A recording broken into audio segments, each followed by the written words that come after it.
Good evening, ladies and gentlemen. Ladies and gentlemen. Ladies and gentlemen. You are now tuned into the cut. Cutting and scratching. Cut. Cut is correct. Each cut is totally arranged. Why chillin' the cut.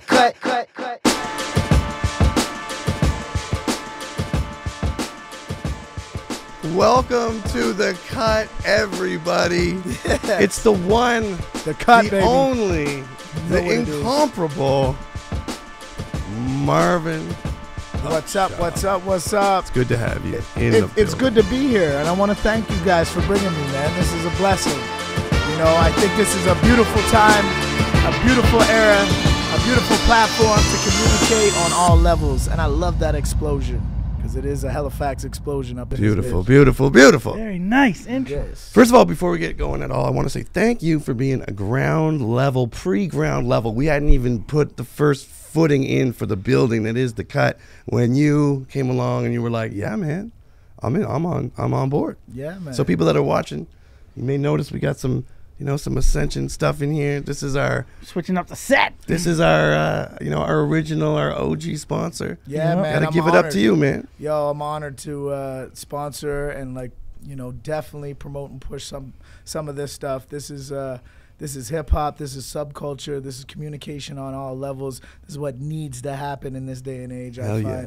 find, raw, uncut, but it's in the cut. You know what I'm saying? Look at this guy. I definitely believe in what you guys are doing, and I'm like, this is exciting. I think it's gonna go far. Hell yeah. And I just Real want, far. Yeah, I'm just Like jumping Lower on. Sackville. That's right. That's not that far though. Peswick. That's a cornerstone. I call Sackville No, I just- cornerstone. You know what I mean? My research around you brings me to a point I want to tell you about, which is that in my research, one of the things that came up was that you could provide a uniquely Sackvillian perspective on the hip hop scene and the hip hop history in the last, 40 years, let's say here. Yeah, definitely, man. I've Would you watched- say that's true? That you sort of have a Sackville lens? Yeah, just because my feet been in the groundwork for a long time, man. so Take to me speak. way back. Let's go back. Let's go way back. What was the reminisce. first rap name you ever had? And this is a segment I like to call Gee. First Cuts. My first rap name. I'm trying to make that as cheesy as I Yo, can. it was. Thank you for asking. I forgot about that. It was the Chinky Eye Bandit. Ooh. Yeah, and I don't know if you could get away with using that these days. Was that because you were smoking lots of weed? I was smoking lots of weed, and And how old are you at this time? I was allegedly. I was probably 15, 16. I listened to hip hop my whole life. Yeah. mind What were you. you listening to at that time that you were getting all, blazed out? So rest in peace, my brother Jody. He came from those Run DMC times. So Yes. I had the Cool G raps, I had the Ice T's, I had all the the foundation of what hip hop was. You know what I Definitely, mean? definitely. Sugar Hill Gang. I came up off of all that R&B too and all that. But what ended up happening is it transformed into that 90s movement where things got a little bit better, more lyrical. Beats were banging, De La Soul, Tribe Called Quest. I wasn't really into that as much as I got into that real gangster shit. Really? When that Mobb Deep stuff came out. Yeah. East and- Coast gangster or yeah, like East West Coast. Like I was Okay. never a West Coast fan for some Really? reason. I appreciate it. I respect it. I We re- be beefing. Yeah. We be beefing. I was all West I'm Coast. just, I gotta I wasn't change one of about my the beat. questions. I was going to school because, like in school was boring at that time. Right.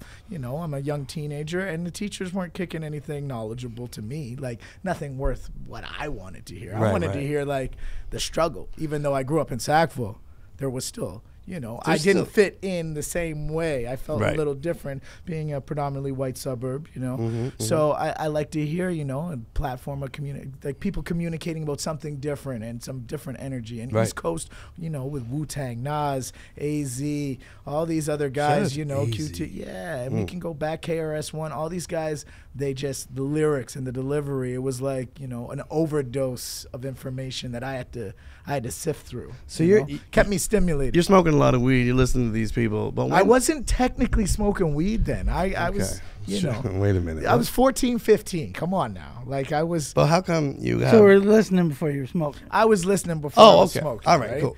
But when do you go from listener to performer? When do you go, hey, I can do this? Okay. when us coming up, you know, Who's us? People don't know. as a They young want black to youth know. of Nova Scotia. Did you say Ute? Ute. Oh, A Ute man. A Good. Ute man. Ute them, boy. So at What? family gatherings, Ute. Christmas gatherings, you know, when the family would come over, you know, parents would have a drink or two, and they'd make all the cousins basically. It was like talent night. Oh, really? See how good my kids can dance. It was breaking at its finest. So Damn. we Could were you dance? Yeah, I could do. I could pop lock it a little bit. Right? Can we get you on like And then- film later doing little moves? I don't know about that, but I'd always have a drunk uncle. You gotta that come to would- club for that shit. man. How's your drink? I just two-step. Remember, I come from the early Love era the of hip hop, two-step. and all we do is Everybody stand on can the do wall. the two-step. Because if you dance too much, you Gangsters lose don't your dance, they boogie. Thank you. And that's the sort of ambiance that we took Okay. took upon ourselves when we claimed our hip hop. When do you character. start performing as an MC?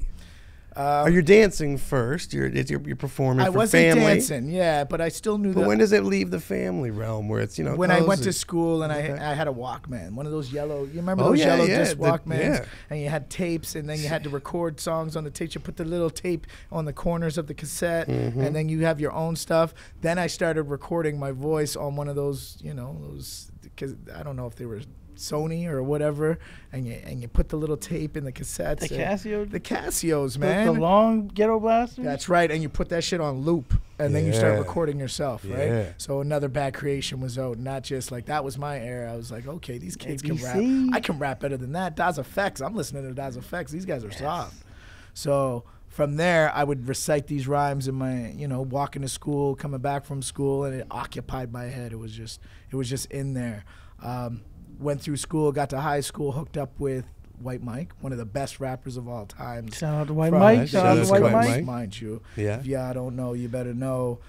He was doing stuff Eminem wasn't even doing back then. And, if you want to do your research, he was ahead of his time. He gets a lot of love from the people that know. That's yeah, for sure. the people that Yeah. know, right? He was a great producer too, man. Yeah, man. He definitely took our Sackville realm with Mad Craze 365. Shout out to Knucklehead, Unknown. All Yeah, all can the you best. list? Can Rest you in run it peace, Short down? Shane. Like, Jeez, man. There's been people in and out, man. try to run it down for us. We might have to end. Like, we might run out Yeah, of footage. yeah, But let me just go randomly. Like, we got Schoolboy, we got Knucklehead, man, we got Unknown, we got Mad Craze, we got Big Short, we got Zig and Zag. My man Israel. Israel was doing big things Definitely. back then too. We had DJ Ruckus. DJ Ruckus, one of the first DJs that started a lot of stuff around connecting that Dartmouth, Nathan C, Looney Yeah. Tunes into the Sackville, Lucasville area, doing the thing with Revolution Records spinning back then. There was a lot of hip hop. Hip hop was heavy back then, man. It was a good scene, and I watched it transform. We as a teenager, we'd hook up with Joe Run, we'd hook up with Classified, we'd hook up with all the people that were networking, doing what they had to do, and it was beautiful. So when you hooked up with Joe Run at that time, describe to me like what you guys thought of Joe Run at that time. Like, we've had him sit in on the cut, Yeah. and then I hold him in very high regard. But at the time, were you guys looking at him as someone like, this is good for us? Did he have a name that preceded him, and you was like, this is good, we're hooking up with Joe? Or Right. how did that? So- what was the vibe you had of Joe at that time? So there was a manager that jumped on board early, Martin Finch. You might see him on Trailer Park Boys. He Mr. went to Finch. school with us Shout and out to sort of Mr. Finch. he brought some of our pieces together and glued it together. And when he presented to us, we're going to Joe Run's. I'm going to get you in the studio. He brought all the links together. So we had the respect already for him because we did the history on him. Didn't know him as much. But knew Stinkin' Rich was doing his thing. We knew Scratch Bastard. We already went to Scratch Bastard's house. Paul, shout out to Scratch, man. He's been in the game for a long time. We recorded there. Then when we got to Joe Run's, we're like, okay, this is like the Godfather. This is like the, you got to You had pray to take your homage. shoes off and Yeah, and you go up have this a shower first. stairwell above a club, and You bring was a it fruit the Khyber? basket. Yeah, was it the Khyber? Can you correct me? I think Yeah, it was yeah, the Khyber. yeah, You had yeah, the studio yeah, up yeah, top. yeah. So we go up to the Khyber, and it's gloomy, and it's it's like, who is this guy? And this not much character, but it was all in here. You see this guy, and he was like the Hobbit. Friggin' like, he was the Don, man. He was like, what you see wasn't who he was, because he was humble. He looked humble. Yeah. He talked humble. He was very nonchalant. But when it came to when the beat had to drop and it was time to record, he was like a mad scientist, man. Like he knew exactly. He was like the Yoda. Right, Got that juice. he got that juice, and all you see is piles of vinyl everywhere, just laying around this crib. And I'm like, yo, does this dude leave the studio? I don't think he does. Mike's like, I don't think he does, man. Short Shane's like, yo, man, this guy's crazy, but this beat's banging. And it was all samples back then. You know, it was all samples, man. So all this stuff was cut up by himself, man. And it was like, it was a blessing because he then introduced us to another side of Halifax hip hop. And sort of, you know, pushed us into that era, right? And yeah, man, definitely much shout outs to Joe Run because he is a forefather of our hip hop scene for sure. What was your first rap name?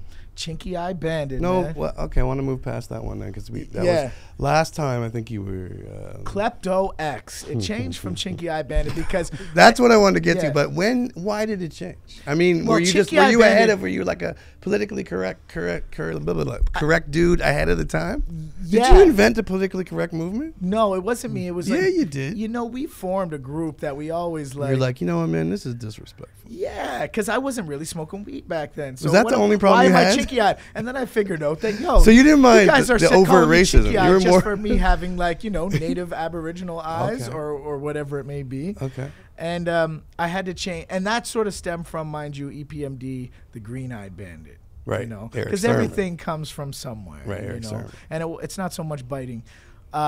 Klepto came into effect when we formed a platform where we started recording and then music was going out. And then the stage performance sort of led me to be, well, I can't be Chinky Eye Bandit because there's already a Green Eye Bandit. And I'm not and chink is just not a good word to say. Right. Yo, excuse you can bleep that out. No, you're being historical. Yeah, you know, and, you know, we're kids. We're rebels without a cause at this point. So like whatever is Scotian whatever, rebels right? even. Yeah. So it came Klepto X because were you on some Malcolm like Shabazz? Yeah. Well, the X Men. Enlightenment. The X was a group that me and White Mike formed.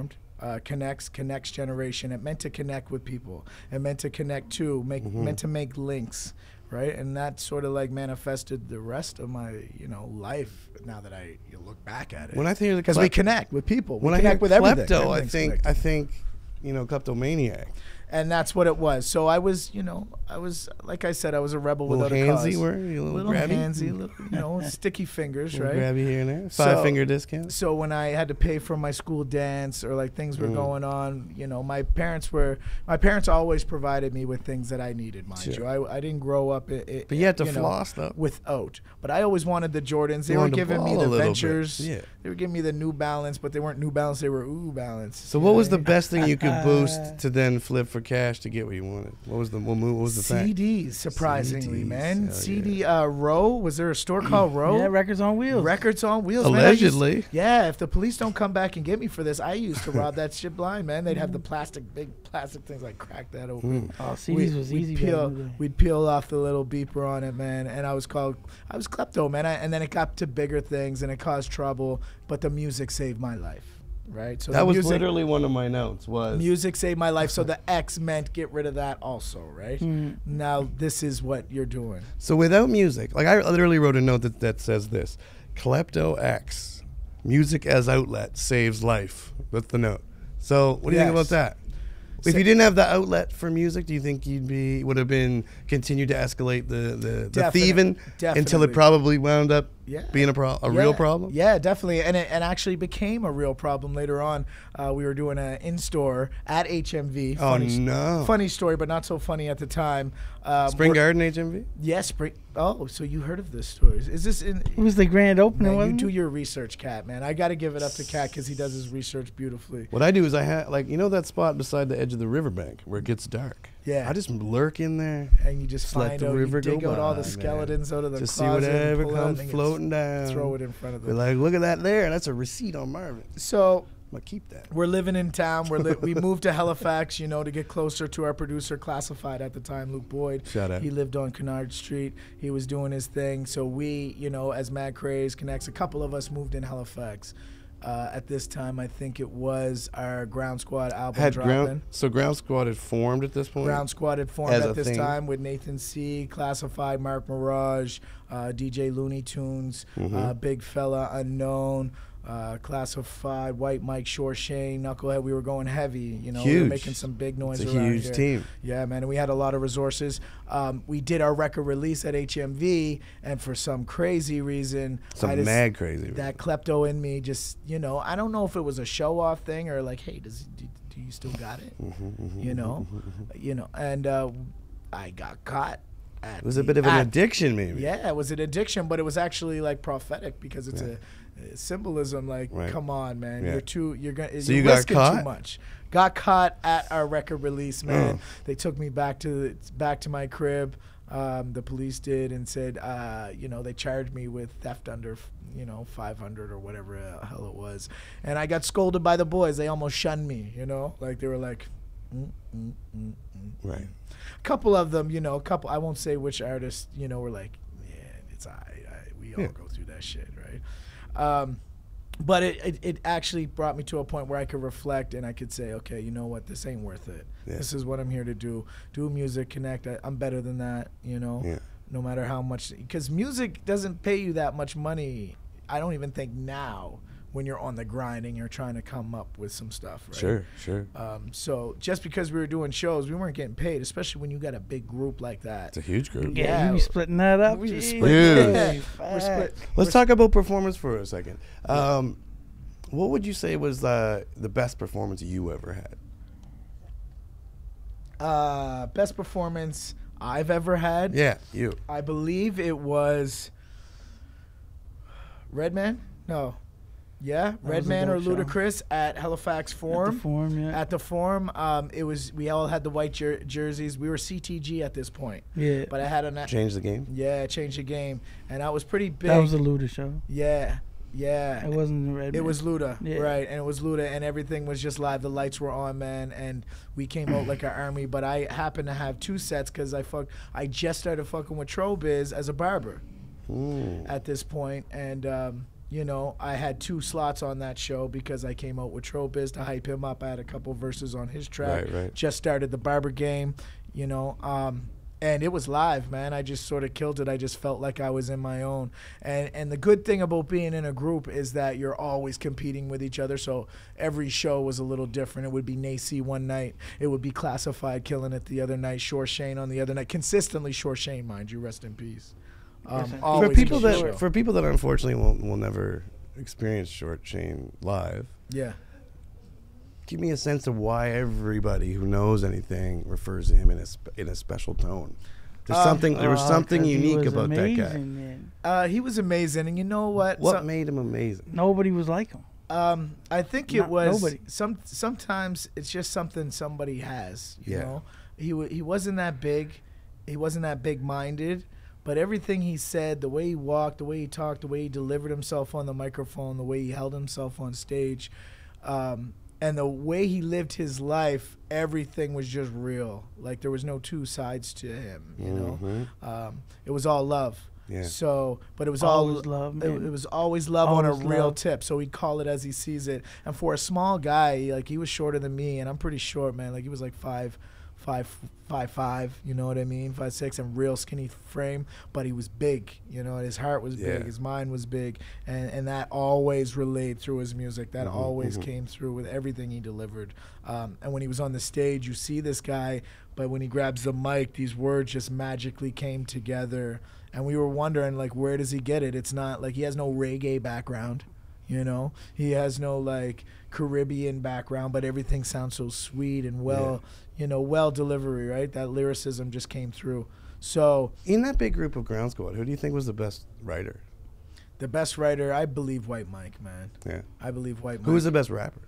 I believe myself. I don't want to, you know. That's I don't wanna by the way, toot I my think own that's horn. the only correct answer from a true MC. That's right. You gotta say yourself. Because as a rapper, there's lyricists. It was me, motherfuckers. There's lyricists, there's your writers, there's your performer, and then there's a rapper. There's a rapper that sort of, Go on. mind you, Shore Shane is the best of all of them. Sure. Before me, but you said besides Shore Shane, I was the best Okay. rapper. Just because I came with so much aggression, so much to try to prove. So much I think. aggression. Yeah, like I was heavy at See, it. as you sit here now, you know, I think you give off such a calm persona, such a sort of mellow fellow. Yeah. Yeah.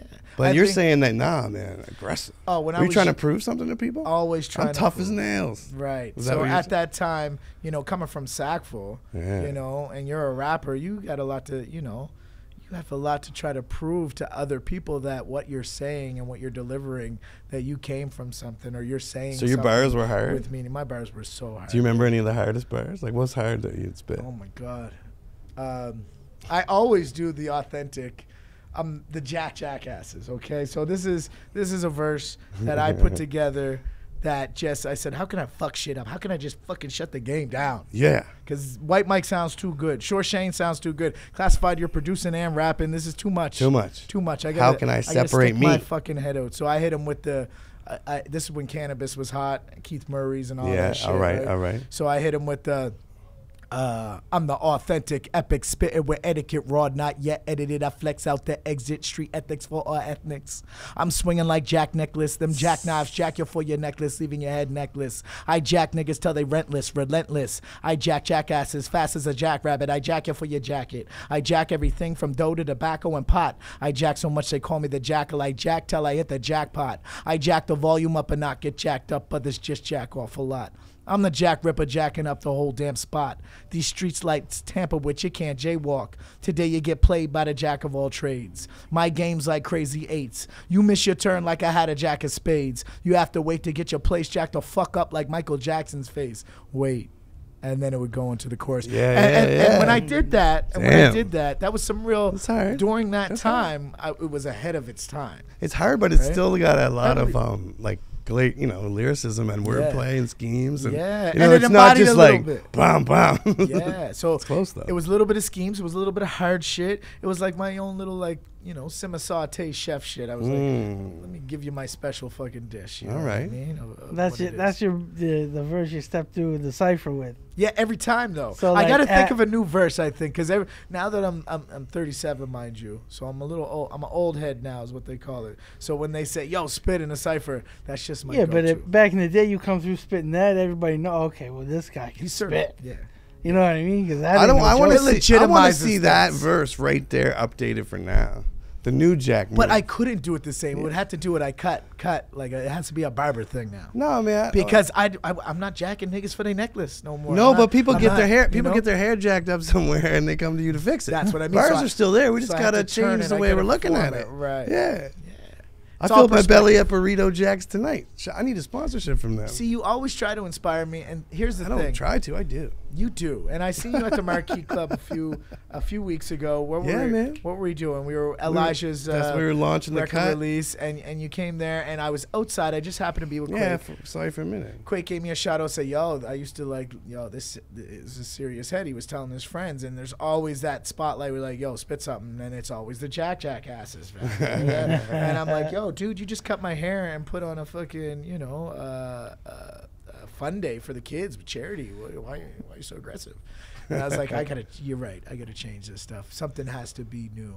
But at 37, are you too old? That's the question. Chill in the way. cut. Make the new verse. Chill in the cut. All right. And so it's a chill thing. It's not a. You know what I It's mean? It's not not a- a jack you up for your necklace type That's thing. right. That's right. That's right. You know what I mean? It could be our new theme song, That's man. right. You never know. You never know. But mind you, that's one thing I appreciate about the era that we came in, because it was based on a lot of hunger. Oh, And yeah. everybody sort of like they had their own energy about them. Where I do find today's music is a little distorted from where we came from when it comes to deliverance of like, we have to prove ourselves, that competitive nature. There's still competitive nature in hip hop, but it's siphoned through a different tube, I find.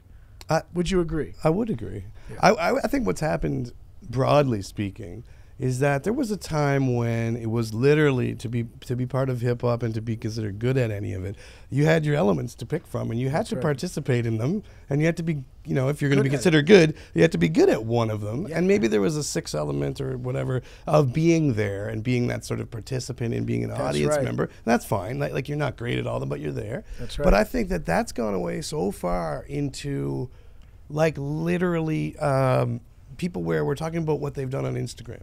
Yeah. And it's nothing to do with music. It's barely to do with anything hip hop fashion wise, which I would accept as a thing to look at. There's no graph, there's no writing. Yeah. It's just somebody doing something who says they rap, and that's fine. But for me, it's like, why are we? There's not hip hop lost along the way somewhere. They left it, and we could have stopped looking at them for that part of their life. But we're not, because the celebrity culture has washed over hip hop like it washes over everything, and it's just about the celebrity factor, not about why are you famous. We've lost why. There's no why anymore. When you say celebrity, even on the Instagram social media scale, you mean followers? Because you can still. I guess on Instagram I do, but I mean in a more traditional sense, just like the people that we would consider celebrities, well-known people. There's no reason to be famous anymore other than being famous. Right. And once you have those people, they can move and they become a bit of a problem, where you have someone who puts out one hot song and it's hot for a minute maybe, or they just sort of float near the culture. And I think that they're not the death of it. But I think they are a challenge, though, to what's the basis. Like, you might look fly. It's a different beast. Look at, like, what's that guy who came on the Breakfast Club and wore the mask over, say, Kodak Black, maybe? Black, yeah. I mean, there's a guy who comes on and does nothing in that interview that's anything. And I feel like that's where you should just be like, no, like, we're not listening to that. We're not looking at you. You need to present, you need to do something of those elements. For me, to be in this culture, you could also be a documentarian of it. That's fine, too. So as hip-hop grows, though, and evolves, these elements, I think we do sort of have to look at it, you know, as these elements. Elephant in the room, though. Yeah. Bars. These elements do evolve. So we started with a certain amount of elements, you know, the DJing, the B-boy, the graffiti, you know, everything came in, and those elements evolve. So as we go forth, these other elements are adapting whether we like it or not. I don't think we get more elements, though. No, there's always the fundamental, there's always the root elements, right? Yeah. So the elements, they're just additives of the same thing. So social media is graffiti. If it is, though. A wall with paint on it isn't graffiti, and social media isn't hip-hop unless there's some content that's hip-hop in it. Okay. So that's my problem. That we've gotten far away to watching someone who just sort of takes a sip from the hip-hop cup, puts it down, and now somehow they're part of that culture. And we bring in their experience, their understanding, and what they say and do as some sort of reference. And it doesn't matter. Like... Yeah. I don't know. And I always see that too. But then at the same time, I think we need to be arrogant and tune out what's not hip hop, like we used to do. Right. But isn't there an understanding? So now what you're saying is you're setting rules, right? Technically. Personal rules. You're setting personal rules to your, to your level of, this is my standard and I'm not going below it. I'm not, excuse me, I'm not going to eat this chicken if I'm, this ham if I'm Muslim. Even if it has a little bit of bacon on the side on the plate. Yeah, it's not happening, so to speak. But what happens is time evolves, and we have to be accepted because that hip-hop... I like new music a lot. I just think you bring the same critique to bear that you always did. And that's exactly what we do. People look at like the Migos and be like, they don't have bars. And I think that's wrong, just honestly. But I also think you just... But not every rapper had bars, and you still like their hip-hop. Biz Markie, I never liked any of his rap. Does affect. They had bars. Not all the time, man. Oh, no, wow. Remember he ripped the microphone to shreds? What? I'm not saying they didn't have bars. They also had a lot of throwaway bars. Like, which a lot of rappers do. So you're right. The criticism isn't fair, and a lot of it is like old man criticism of like, I like these guys who are saying nothing. When they are. And I don't like these guys, but they're just newer. But I'm just saying, it's the things that leave hip hop alone. Like when you're rocking. Once you leave that table that we sit down at hip hop to eat, and when Kanye West makes high-end fashion and calls it that. He's not calling high-end fashion hip hop. No, but I don't think hip-hop fans should follow that as part of hip-hop. I think he's doing something else. He might be a hip-hop figure, but that doesn't mean everything he does should matter to the culture and how it moves. But maybe the culture... I don't care how he makes his eggs. Is there a hip-hop way to fry eggs? You know what, though? The culture itself, rock and roll, hip-hop, when these cultures become so mainstream and so they're evolved to this point, everything...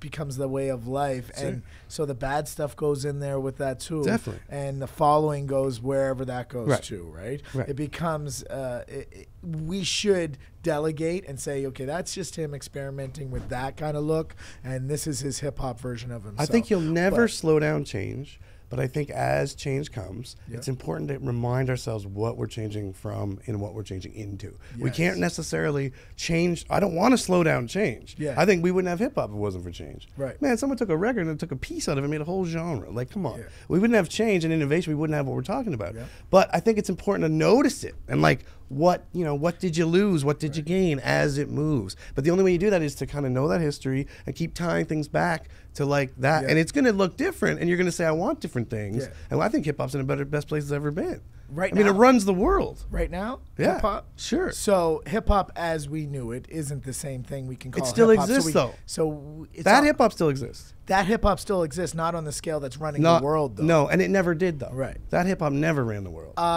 The world that I lived in. Yeah, but it not did. mainstream. To certain subcultures. Certainly. Right? Certainly. It did fuel. But not in the it did mainstream fuel pop ideas, influence the way it is fueled now. Right. Now it's every genre of music. Put together as a hybrid. Well, But that's just no, life. it influences outward to every genre of music.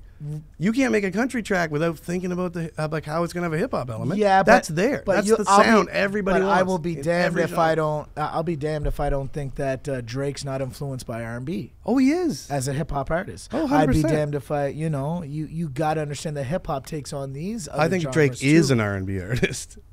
Yeah. End of story for me. Okay, as far as Drake goes, But I do. Of course, he's influenced. That's what he does. And I had this. He's a hybrid. He is a hybrid, and Barely. I think isn't everything becoming a hybrid as far as science, And that's why it's religion, important to hold out the we- signpost and say, don't let everything turn into a muck of just kind of a gray sludge. 'Cause that's where Let's it gets have some lost. definition. Right. So when I listen to like Odyssey Yeah. and he's doing some sort of like backpack in 2018 independent grind stuff, I love it. Right. But I also want to turn on Drake.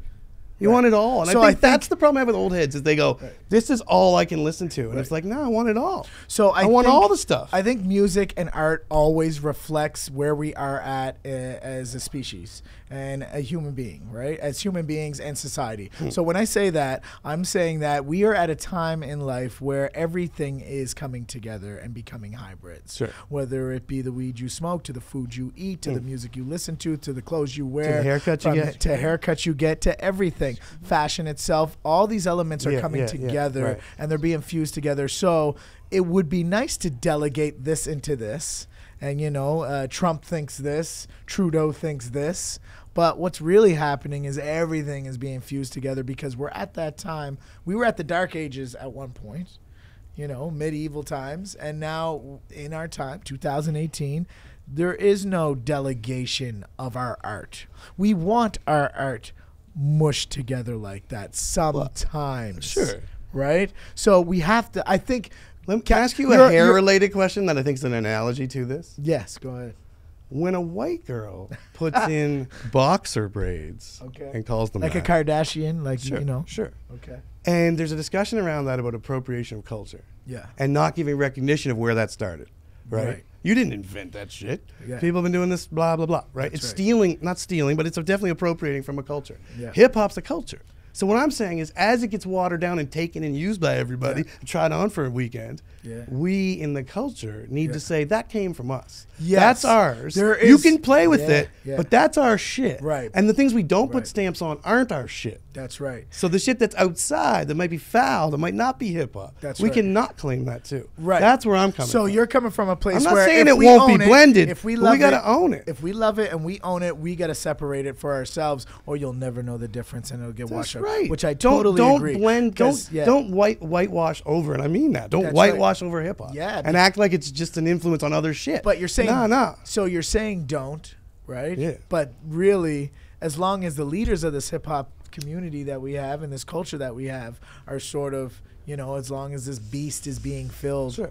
it's gonna be difficult. It's not that it's Very not hard. possible, but it's hard to do in this day and age where everything is becoming one.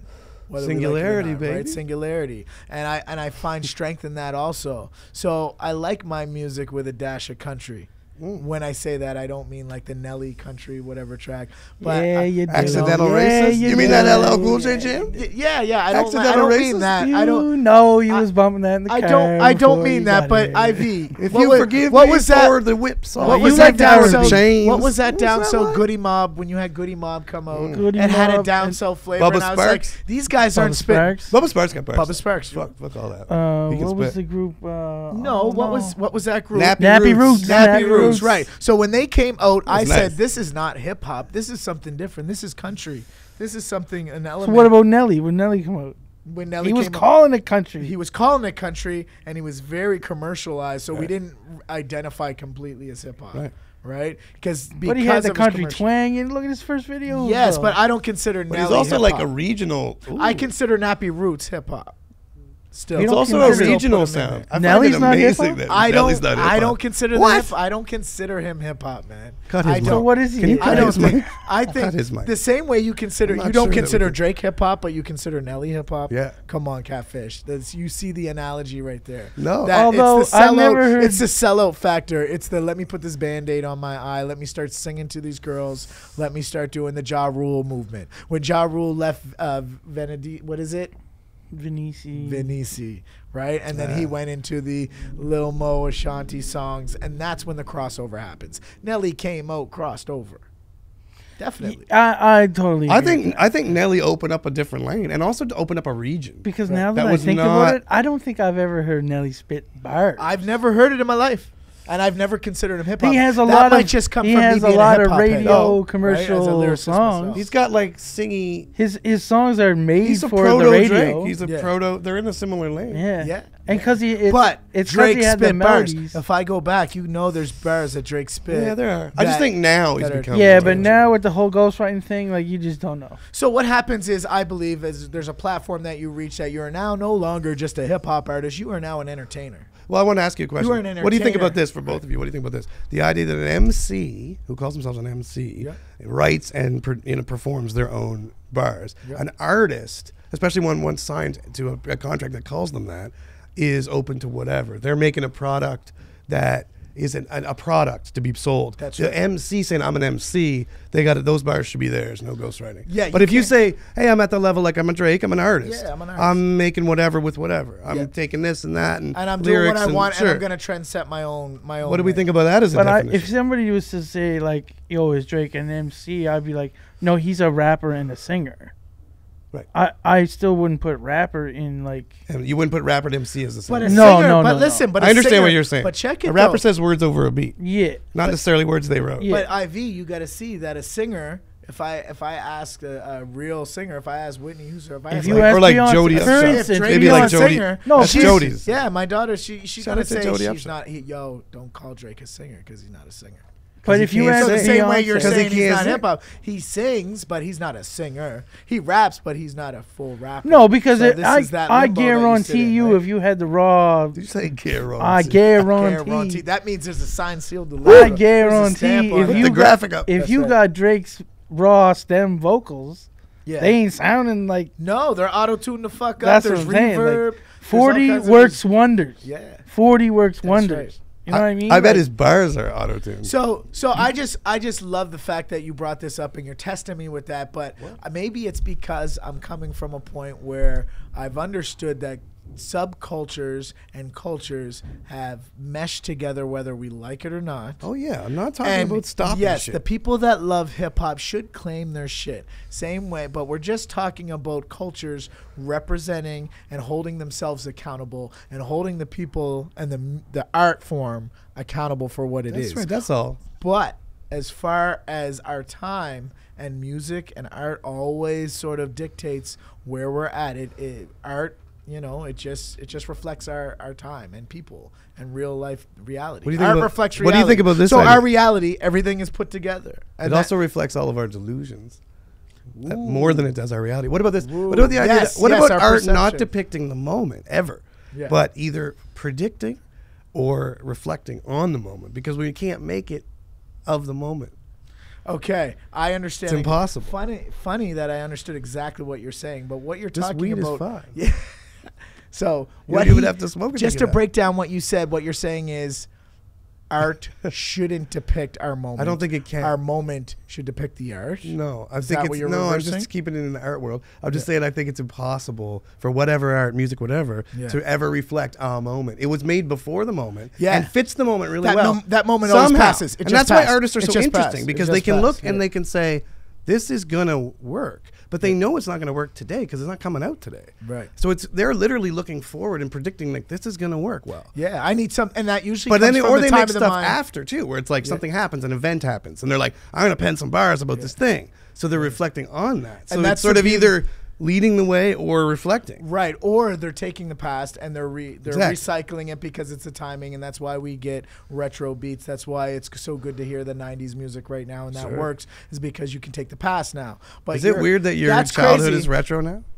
No, I love it, man. Because now I'm in my heyday right now, man. This is Because I'm my older element. than you, so I'm So you were not a '90s baby. You were not an '80s baby. What were you? A '70s? You were not Yeah, a '70s. baby. So Yeah. you were like, what's that? Disco? What are we talking about? Well, I was born then. I wasn't like So in you're the like club. So yeah, so you were born during the hippie era, 77, Woodstock, type 77. Shit. Wow, okay. Blackout 77. I love that shit. That's You know what? why You know what though? In 77, I can tell by the way he smokes that joint, ladies and gentlemen. You know, if like you guys that? can see that the way he smokes it like a hipster. See how it misses the beard? hipster. The Like a smoke just hipster? flows- Yeah. Like a hippie. Like a hippie. Well, hipster is the new name for hippie. Is it? Is it not? In Barbering land, where I come from, I think you're wrong. the hipster movement I think it's really like- I is a think- new age neo hippie. To me, Yes? the Am I right? hipsters. I don't know. We Mil- got off the camera. Mil- NJ the devil. Millennial Shout out. Thank you, my hippies. man. Shout out. Millennial hippies. Well, that's just an That's what the oxymoron in hipster Wait, itself. hold on, hold on, That hold on. contradicts itself because a millennial cannot be a hippie. Because a But millennial that's what needs this too new much. age of hipsters is. Right. They're Millennial pampered- hippies. Let's pampered hippies. time out. You mentioned this. We gotta set the record straight. So let's go back for a minute. You intro As you digress. You and Trobiz. Yeah.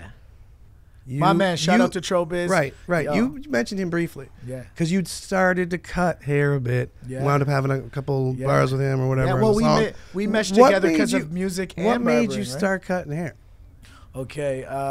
When did that start along this transition? Because So- we mentioned the reason I stopped all this is you've been talking about the shop and Yeah, barbering, yeah, and we yeah. haven't really So- laid that foundation. So at the age of 18, 19, you know, I was sort of a rebel without a cause. This music thing took over. you like James Dean? Well, Not the porn star who hits all the women and rapes them and shit. no, Not that the guy. cool rebel fucking just rolled. Yeah, you like man. that guy? He's Though? You just he- mentioned his. He's a man on his mission. He was You just a mentioned guy. his like slogan often. You What- know, what's the that? rebel without a cause. Yeah, I don't know why I said So that. that's why I mentioned it. I think I made a verse about that back in the day. All right. That's good. So, me and Tro hooked up and barbering, it was synonymous with barbering because at that time, music wasn't paying the bills. We had Ground Squad going. At this point in time, Ground Squad sort of started filtering off into its own world because just like Wu-Tang and just Yeah. like big groups, egos evolved and, you know, things sort of separated. Sure. Right? So at that point, I was at... Was that a rough? It was a rough time, Was it man. a rough Everybody was transition? pointing the figures, man. So it wasn't an amicable Yeah. breakup. We're It like, wasn't like classified, people. where are you? Class. Nathan, come back. No, there was a And lot. what do you think they were saying back? They were saying, man, I'm doing my own shit. got my So fingers in everybody it. was on, I'm doing my own shit type thing. That's where DJ IV came in, I think. I and just blessed missed. us I with the just missed Ground Squad. But you man. came in with the CTG to sort of revive. the Yeah, but I was 365 around movement, before then. But right? I just missed Ground right. Squad. So When you guys pick up like 99? yeah. 'Cause that's right when so I got 97, no, 98, No, wait, 99 Yeah, you put 'cause- out. 99. In 99, did you put from the ground up? 99. Yeah. In I 99? believe And broke up so. in 99? No, we broke up 2003. Oh, okay. Right. So during this time, music just was not paying the bills, and it was a hard struggle. We were going on tours. No, you didn't break up 2003. I like the return. 2001. It would have been. I was had- 2021. Blast off. I was 2021. Because okay, 'cause 2001. we're the same age, but Yeah. I got in to the scene Here we go. in Here we in go. '99. Okay, but I was hanging with the rave shit, But Ground Squad was still popping. Shout during out to the rave. rave. but I shit. didn't know you guys. But okay, so here's what I need to know: did 365 overlap Ground Squad? Like, were you guys doing 365 and yes. Ground Squad? So everybody had their own clique. You had your solo artists, Nathan C, and you had Classified. You had DJ Looney Tunes. You had Mark Mirage, and then you had Connects, and then you had Mad Craze. Mad Craze and Connects, right? Short Shane, Yeah. Knucklehead, Unknown, White Mike, and KL, myself.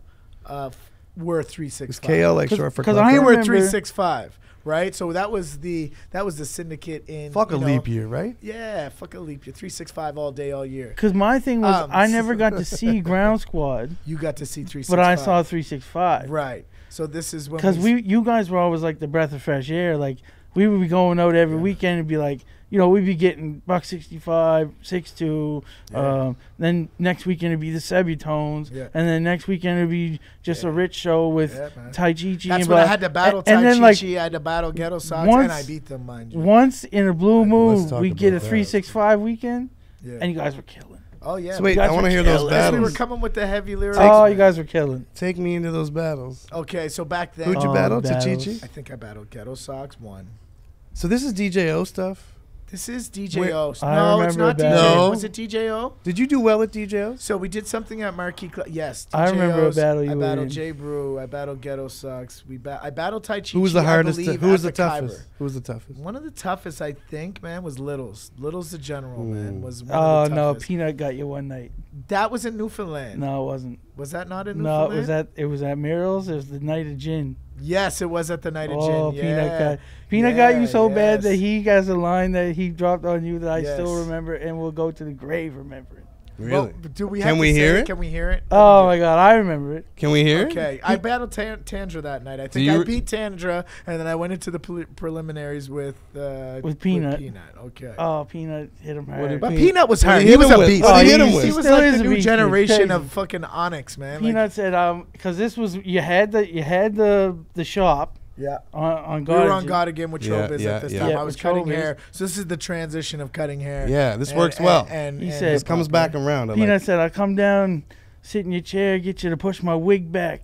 Yeah. He said, "I'll run up the street, grab my heat, come down and push your wig back." Yeah, Oh. yeah. Hit him with the same. But you know what? Oh, but Out of- wait a minute. If you would have been there No, at that it's- time, if you were there at that time, though, And at the that time, whole club lost his mind. oh, it's crazy. And at that time, Because it's mind Barber related, Oh, right? yeah, And that was yeah, the whole yeah, thing. yeah. Like, Yeah, man. oh man, you, and the way he says it, Peanut was always a fucking grimy artist, Beast. right? Beast. So at that time, I was sort of on my own. So when I was battling rappers from the square, and I pay homage to all of them because they gave me a little bit of toughness to me that I didn't get from my regular dudes, right? So Like who when, would be? when I was with who- 365, we're talking about Littles, we're talking about PJ Ghetto Child, Postscript. We're Yeah, talking yeah. about Peanut. This was a triple threat. Yeah. A lot of stuff was going on in town. Heavy spitters. Jiminy Cricket. Yeah, man. You had a lot of All them guys, praise.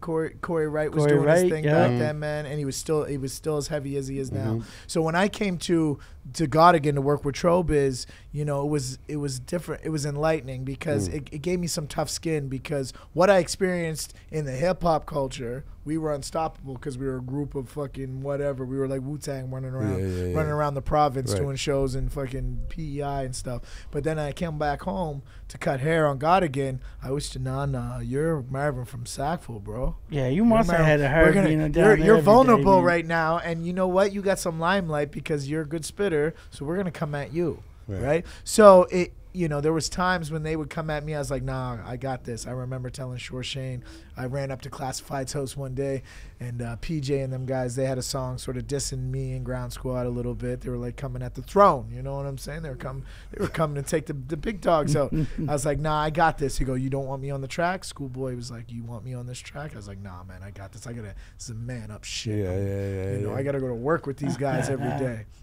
So I ran up to classes. He dropped a beat, and I think I dissed PJ and another guy, Flintstone, right? And these guys were spitters, and they were hard, and they were in their element. And Clash just dropped a beat. I went in, I wrote one night to it, and this is when battle rapping you could write, and then you did your songs dissing them. It was a beautiful time of battle rap because you recorded your battles. I miss You recorded battles your on battles. wax. Battles on I wax. miss that whole Let's go thing. tape for tape, man. Think how hot it got just when Yeah. Drake and Meek did that back and forth, which was sloppy compared to the way it used to be done. Yeah, it was. But think how excited people got about that. Yeah, it was like, orchestrated. it You had needs time to work. to break down and talk about everything. It's No, it like has to different be here, quick. though, man. It's different here. Like we recently just had dealt with some of that, True. and it got real bad, man. You know what I mean? should No, Like, never- that's true. I it should earned a never lot. go to the street, but I mean, Yeah. it did. It did.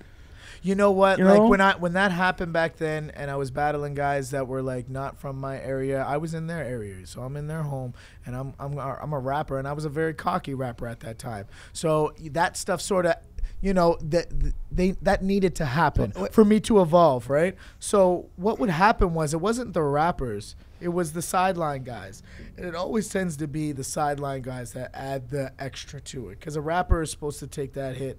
You know what I mean? If you diss me, you got me. Good job. Pay respect, pay homage. But there's always another guy on the side that somewhat says, fuck that, you're dissing blah, you're blah, blah, blah. And he's the hype man, hyping it up, right? So when that thing happens, it becomes a different beast. It becomes a different monster. And it doesn't stay on wax anymore. It goes to a different place. And I think that sort of came back. And as musicians, did you have that happen?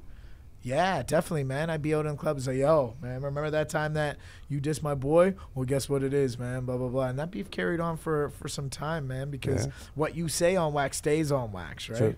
It's always fresh. But, all that helped me become the man I am today. And all that sort of, like, helped us evolve, whether it be artists, whether it be as a man, that, you got to hold your own and you got to be accountable for what you say. And I come from an era in hip-hop is when you say stuff on your songs, you got to mean it, like, or it's going to come full, it's going to come back to you. And I think that's one thing that a lot of rappers can get away from, especially with social media being so, on the tip of their fingers. They can just throw out whatever song and they can sit in their basement, do a whole EP, not really do a show, but say whatever the hell they want. When I was spitting in our era, we had to be accountable for everything we said, did. It's going to come back to you, right? Which gave some authenticity to our, that 90s. I'm an 80s baby, but that era of hip-hop where it counted, where it meant something, right? Yeah. It's that tough line, I think, that we ride, because it's everything you're saying about saying things that are truthful and being accountable. I agree with all that, but then there's also that there's got to be a limit on the other side of what accountable looks like, because then that's when trouble happens. Like, accountable has to have an end. So the word where it's accountable. like, So accountable can't be out killing people over things you said. When I say accountable, because that isn't worth it. Right. So when I say accountable, I mean from the jump.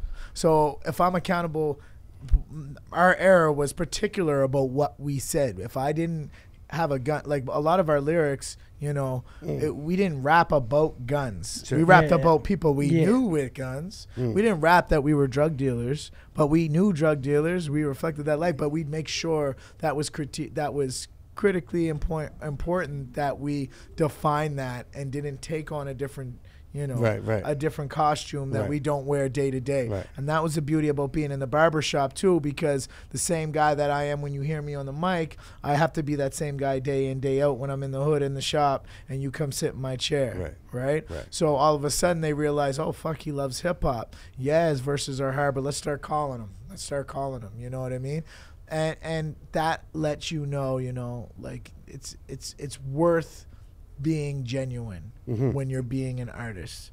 It's worth it. All the time. What I mean? All the time. Yeah, man. So if you're ready to fight, you got to be ready to fight. If you're talking about you move weight, you better move that weight. If you're talking about you like to, you're throwing dollar bills out at clubs, you better be doing it. You know what I mean? Be accountable for what you say, right? But not to the point where people get hurt. Be accountable from the jump. Don't write rhymes and then try to be that person. Write rhymes about the person you are. Right. Word up. Yeah, man. I want to bring in some people.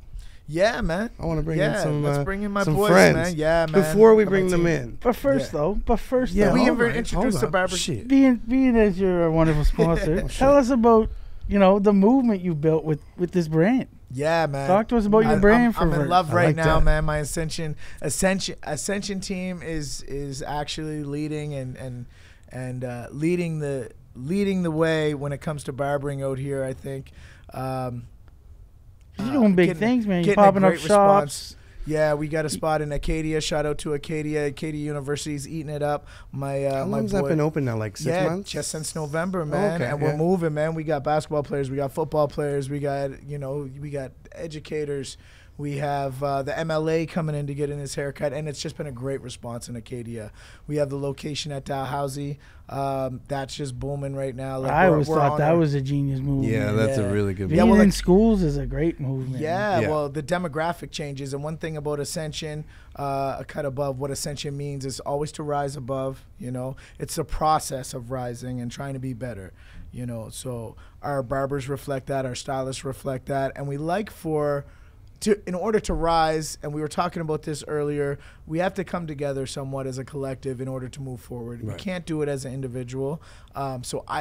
Our company, the Ascension Company, cannot move forward unless we are diverse and we adapt to, you know, new trends, different ways, different cultures. So where better to be than a university like Dalhousie University in the student sub building, which has shown us tremendous response from, you know, the Asian culture, from African, from Ontario.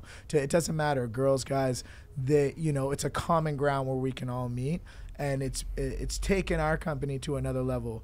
Mind you, we still have our location in Sackville, and this is how that story ties in of me learning a lot from my training on Godigan, where the culture is different than Lower Sackville, where I came up. But the two dualities, right, led me to understand more of a broader perspective. So when I come back to Sackville and I opened up our location with Catch a Look, with Hustles, that was sort of the reflecting of that before we became Ascension, was a common ground where we brought everything together, you know, and it helps me as a businessman, as a barber myself in this trade. It helps me deal with any kind of walk of life, and it helps me deal with any kind of barbers or staff I have or team I have, because, you know, I don't subject somebody like, oh, okay, you came from that walk of life, so you can't, you know, we're not willing to hire you. Right.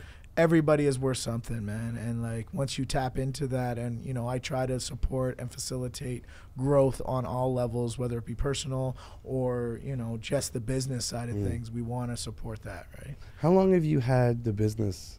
You know, Ascension. How's long the barbershop? Ascension's only been 3 years, 4 years. Only man. 3 or 4 years? Yeah, whoa. Now, mind you, I was to Catch a Look for a minute. Yeah, so when I left God, but just that name and that brand, to go to what IV, like originally when sort of talking about this, like it's everywhere and so well known in such a short period of time. Yeah, man. I at least thought there was like a few more years there. You know, like I just like, no, that's been around longer than that. Yeah, so just because the presence is so strong. Yeah. Where did was that the first shop with Sackville? That's where it started? Yeah. So what happened was we were a group. It was Catch a Look. We had two locations. Yeah. It was hip hop, of course, because now this ties into my hip hop background. I did it with my boy Hustles, Troyce. Shout out to Troyce, Shout out man. to Troyce. Yeah, man, big promoter, doing big things. He was a big part of the hip hop scene down here and the promotion scene down here. He was selling hip hop clothes. We were tied in with a group, Jump Off from Toronto, and we brought hip hop clothing and barbering together, because the two subcultures need to be together, man. It was like hand in hand. When we did that, you know, obviously, just like any partnerships in business, it's like a marriage. So there was no love lost. You know, clothing went a different way, I found, and barbering was going another way. And that was the reason I think Catch a Look sort of had to, you know, it had its time, just like everything else. Yeah. Hip-hop clothing stopped being bought, and skinny jeans started being bought. And high-end clothing started being bought. You had Artful Dodger and these tight jeans, and people wanted different brand names. And the hip-hop element of clothing, just like we discussed, it became a hybrid. So then that clothing aspect of what we were joined in together sort of faded. But at the same time, barbering was at its ultimate high. So barbering was just growing, and everybody wanted to be a barber. And barbering became that new, like, hip-hop. Right. You know what I'm saying? Everybody wanted to be a barber. Just like when Eminem came out with 8 Mile. Right. Everybody wanted to be a DJ at one point. Everybody wanted to be 8 Mile. When Eminem came out, everybody was a rapper. Well, what happened was barbering was that culture where you could make money. And this was during when the economy sort of dropped down around here. And it was very keen to have something low operational, like for cost-wise, like low operation cost, that you can do your own thing, you can be your own person, you can have And it's some always integrity. there. It's one of those Yeah. industries that always picks up a consistent. bit when there's like a depression because or a you don't got recession. $100 to spend on those jeans, but you might have that. Everybody's got to get a haircut, Yeah, or you might like have that 30 most people. There's not everybody, but Yeah. they need haircuts. It's Yeah. gonna be. It's an industry that just continues to Right. be there. So when the How many people do you employ now? 'Cause that's a 9. big part of this story for me too. So I think when is we- like when we the talk about impact employment, beyond you. Like you're creating whole, reasons to live reasons to live in rural places in Nova Scotia. That's huge. So we're at like 8, I believe, 8, 9. Yeah. But also, I do a lot of co-op programs with the students, especially being at Dow. We definitely encourage business people to come in and do their, their business marketing at our business, and just take it all in. In Sackville at high school, we take in grade 11s or grade 12s, and they do our co-ops at our work. So I consider them just as part of the team as I do. And they're the learning barber, to right? cut and everything? they learn to cut. And then we have a couple estheticians. Big thing, man, at our Dalhousie location. We're just introducing it this week. Shout outs to Cindy Beaver. We're going to be introducing scalp micropigmentation. Whoa, what's that? Yeah, and it sounds Scalp cool. micro pigmentation. So to me, that says you're gonna change the color of my scalp. That's right. On a micro level. So we're gonna tattoo Really your small hair. Sharpies? So this is a beautiful thing for people that are thinning their hairlines. Can you man. give me dreads? And only a few people are Can you give me registered. dreads? No, but we can make a hairline for you. Yeah. So we can create your own hairline tattue wise. Can I tell you a funny story about that? I once was that. You part had of, hair before. That's not as funny. But I once was part of an art project where the artist used my head and wrote the like chemical equation for skin. Yeah. And then like some other stuff too. But it's all like chemical equations. I forget what it was, but it just followed the hairline. Really? But it was in like Sharpie, like this, like across, like That'd be but like dope. as if you were kind of looking down like that. Yeah, it was cool. And it that's was what this it was sort of like that. This is except- basically a tattoo hairline. okay. And this girl went away to actually get registered. There's not that many. I think there's only one other in Nova Scotia. Is this that for, like, does the this, LeBron but we're better. symptom? This is the LeBron symptom. So it's obviously permanent. It's tattoos? Or No, is it it's like temporary. 'cause henna shit? yeah, they don't do it. So It's it temporary. It can fade away at times. Yeah. You know what I mean? Disclaimer. But that's a long time ago. They're not going to go like, this is your ink in your system, just like your tattoo would fade. But it's not gonna fade. It's not gonna fade like coming out for It's not- practice in the third quarter. You ain't gonna like jump in the shower. LeBron and your hairline's James- gone. No. LeBron James No. losing the hairline But in 2 this quarters. This is a new innovative technique that's been, on other sides in the States. It's big. Like Nova Scotia, we usually get it on the back end. We usually get it later on. So now we are actually, innovating that, and that's huge. And I think Dalhousie is a great spot to introduce it, especially with students and the medical team there. They do a lot of things with. There's your engineers there. There's your chemistry students, and there's a lot of big options and big doors that opened up since we've been there. An opportunity, and that's beautiful. And I definitely promote. Our team to do whatever they want, whether it be marketing themselves or trying new things, right? So we support that, man. So That's how we grow, right? New ideas, man, create. So we should meet some of your Yeah, guys. let's Speaking of bring our new guys ideas, in, man. before we bring them in, I just wondered, who are these people? Can you tell me a little bit about them while they're not here? Okay, so Always like that. my young. I'm gonna ask them the same questions and kick you out of the room, and then we're gonna do Yeah. an interrogation on this shit. So Bum, bum, bum, bum. Fades by Fish, man. And Fades by what? Yeah, he took catfish. He's saying with the old catfish, man. Fades It's the new by Fades by Fish. Fish. His I'm name's starting beef here. Yeah, man. His alias, he's Ben Fisher. So it's only right that he goes Fades by Fish. That's so man. good. And he's embodied this. And this guy's cool. You might And have a he- new barber. Yeah, Take care of your man. beard. I might need that. That's These right. whiskers are getting long. That's right. And so he's a young blood. He just stepped on the scene. He's been cutting for a little bit. Like, he'll like the red in here, He's like blood, 24, or like 25. He's going to correct you when he comes out here. But he sort of, when you see our barbershop, we reflect a little bit of that hip hop culture because it is a subculture. The barbering trend has become a subculture where you can, speak freely, you can speak your mind, you can be who you want on a professional level, mind you. We're still creating a service for the public, but the reason it's so attractive to be a barber and the reason it's so attractive to work with Team Ascension is because I definitely support you being able to market yourself, being able to promote yourself, and being who you are in your own realm. All we we do is help you sort of create a platform for you to do that in that won't be detrimental to you, Right, you know, right. losing customers or having a struggle with it. We're helping to support and push that. There's a lot of big things coming up. A couple of our barbers are opening up a couple other shops that will be powered by Ascension. Very nice. And Powered by Ascension. Powered by Yeah, there was Ascension. something I overheard the other I like that. week when I was in your It's like store. diddly-doo. That, you know, one of your guys was talking about opening his own store, and you Yeah. didn't really have any problem with that. So, That's what it's about, man. Like, you know, that's dope. yeah, man, because there's no way you can keep, and I've learned that. I've trained a lot of barbers in this city, tons, and they will always have to leave at some point because they'll have to grow. Yeah. They can't stay with you forever because we just as a machine, as a vehicle, we're a vehicle to get you to where you want to be. If we can facilitate that growth, fine.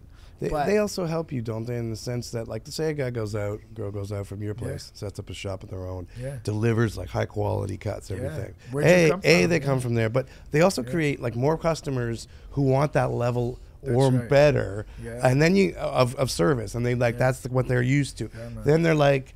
Yeah. They're looking for different things. Then you can fall back on like, I'm really good at this. That's right. If everything's even, then Yeah. it's about skills. So if you believe in the skills, at the end of the day, it's like, great, they're making more customers, and I believe in the skills we have. Not dissing anybody, but we yeah. could, you know. And so I think that's- they help by going Yeah, out and and it building that industry. It's a cycle, man, and that's how it has to grow. It has to keep moving. So for our company, in order for it to grow, it has to create a system where you don't just need Marvin cutting your hair. Yeah. You need to create barbers that are constantly growing. Right. And whether it be just cutting your hair or learning how to do the business or in the education field, they're constantly moving and we're constantly growing together. Now, if you want to do your own thing, we can advise you, we can help you, but it's not a jail sentence. Yeah, yeah. We're here to keep things moving, and there will always be another barber, I find, That's right. that is willing to come up. And just luckily, shout outs to our clients and our supporters for like supporting us for so long, because they allowed us to grow our team. Right. Because they come in and they trust our brand, they trust our standard, that they will allow them to cut their hair. You know what I mean? Right, right. So yeah, I'm gonna bring in Fades by Fish, man. Yeah. We're gonna keep growing. I got my new my old compadre. Feels like a brother that's been far away from me for a while, but we knew each other. He was here a few years ago. Now he's back to stay. The barber dude, man, Serge, All right. man, and he was cutting hair in Miami, and he definitely inspires the team, and he's like fuel to our fire, man. All right. Yeah, man, we got to refresh. I always believe in refreshing the brand, and our team together, we're nothing without each other. You know, Marvin's just somebody that wants to see the company grow and push Right. that. You know. Let's take a little break. We're going to pay some bills, Oh. shout out some sponsors, and Yeah, we'll be man. right back.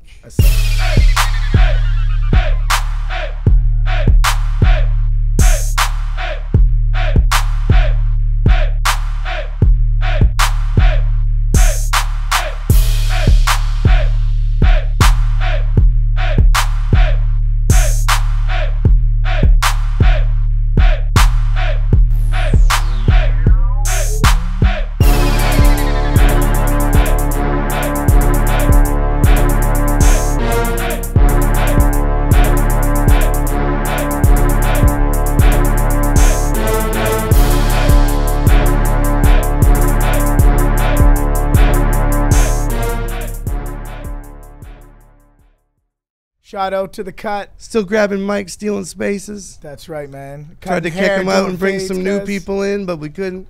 Yes. He's still Yes. What a beautiful platform. What a beautiful day it is to be here, yo. Shout And once out to again, thank Catfish. you so much for being a sponsor, being the first sponsor, the ground floor Yeah, building man. block that helped us. Yeah, man. It's You a brought platform. some dudes in here, and Yeah. can we get some introductions? Welcome, gentlemen. Yo, on the left, we have my man.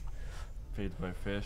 That's right. Fades by Fish. And right here in the middle, the man himself. Serge, Barber dude from Miami, originally Puerto Rican, raised in Miami, came up to Nova Scotia. Here we are, man. Let's get it. How'd you get it. guys? Yeah. How did you meet Marvin? So I used to go to Catch a Look to get my hair cut. Talk right in the. Oh, my bad. I used to go to Catch a Look to get my hair Yeah. cut back when Marvin was cutting down by Seawood. Yeah. I was working out west, and I'd just come home to see family and stuff. I go down there to get cut. And then after a while, he moved to Ascension, and I heard about that when I moved back home. So I came down, and he was never my barber. Mike was always my barber, but he worked for Marvin, so I just kind of Yeah, man. I always stuck with Mike. Shout and- out to Mike Hines, man, catching looks. Yeah, shout out Mike. So yeah, Mike always took care of me. So I went down there and I told Mike that I used to cut hair a little bit when I was in the military, and he's like, "Oh, cool. Like, you ever think you'd do it for a career?" I was like, "I don't know." He's like, "Well, get your shit together. Come down." He's like, and you could work in one of the chairs over there. He's like, "We'll get you going." So I came down and started cutting, and Marvin told me to quit my job. He's like, "You got real talent, bro." He's like, you gotta stick with this." He's like, "I like what I see." He's like, "You should quit your job." So I kind of put the pressure on me. I was like, like, I don't really know. And then It's a good pressure to have. It is. Like, I was going to work every day, and I was thinking about it. So after a while, I was like, I was really weighing on my conscience. And then eventually, I think I just got in the mindset that I didn't want my job anymore. Yeah. Have you got a light? I think I'm out. I didn't want that job anymore. So then I eventually got in that mindset, and I ended up working for him full time. And Fabulous. It's the best thing I've ever done for sure. The Barber Dude. Love the name, by the way, and love the grill. Appreciate it, bro. What's up? First of all, like, how much a grill like that cost? You mind me asking? Depends, man. Depends who you know. Yeah? What if you don't know anybody? I mean, you want to know how much mine costs? Sure. $1,900. Not too bad. Not too bad. Looks great.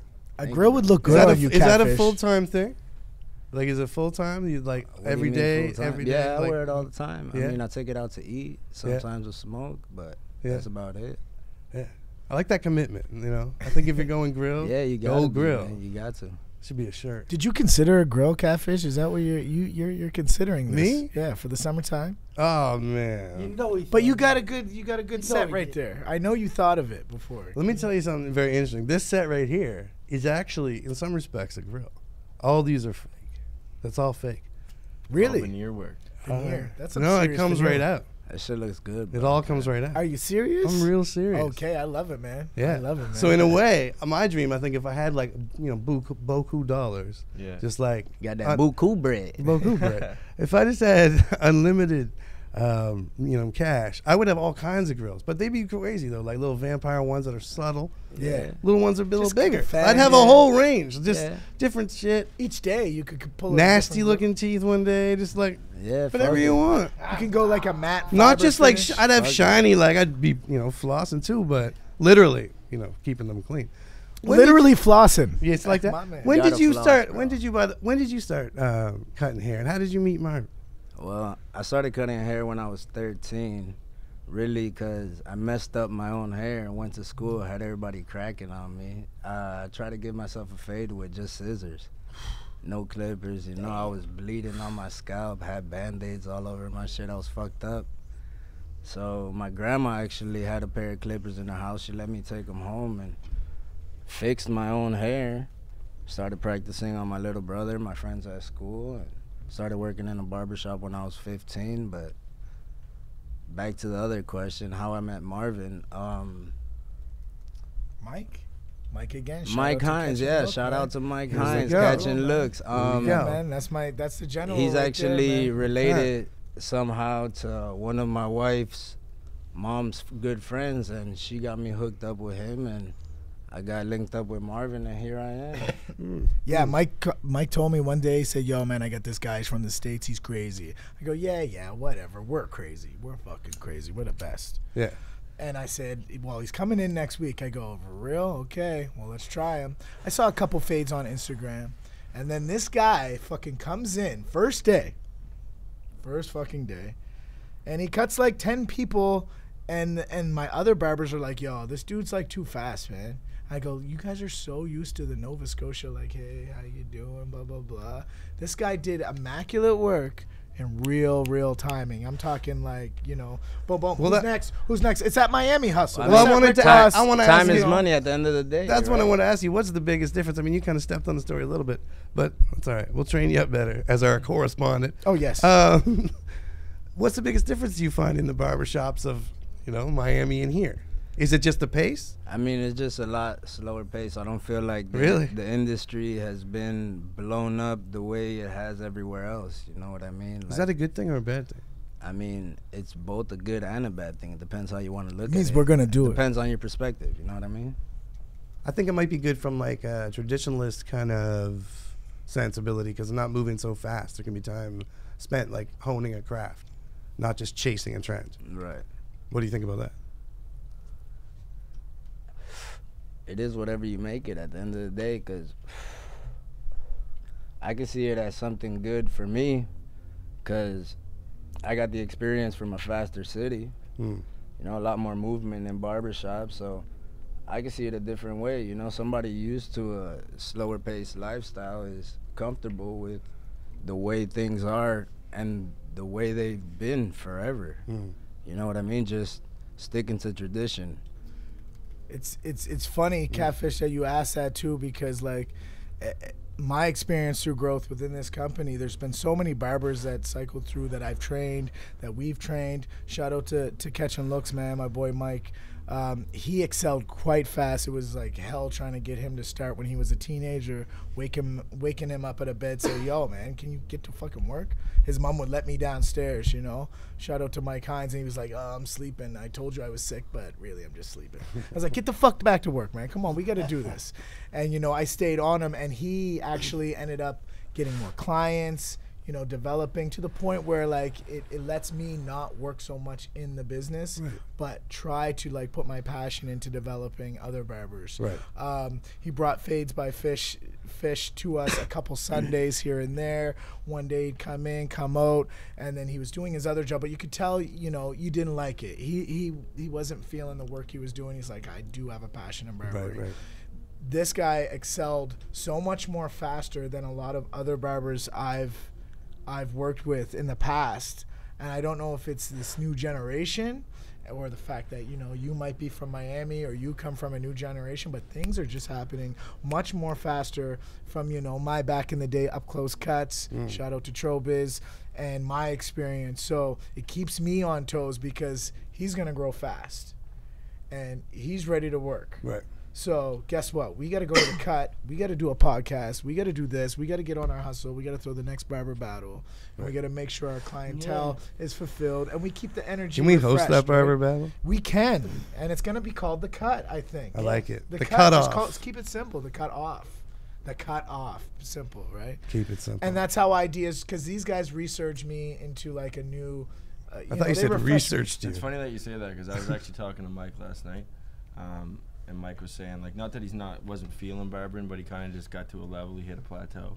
And he said ever since I started, and then when Serge came back around, he's like, you guys are crazy, man. Like, your work ethic and your drive to want to be there and want to bring in new clients. And he's like, he's like, you're excited about your cuts. He's like, and it's bringing me back to when I first started.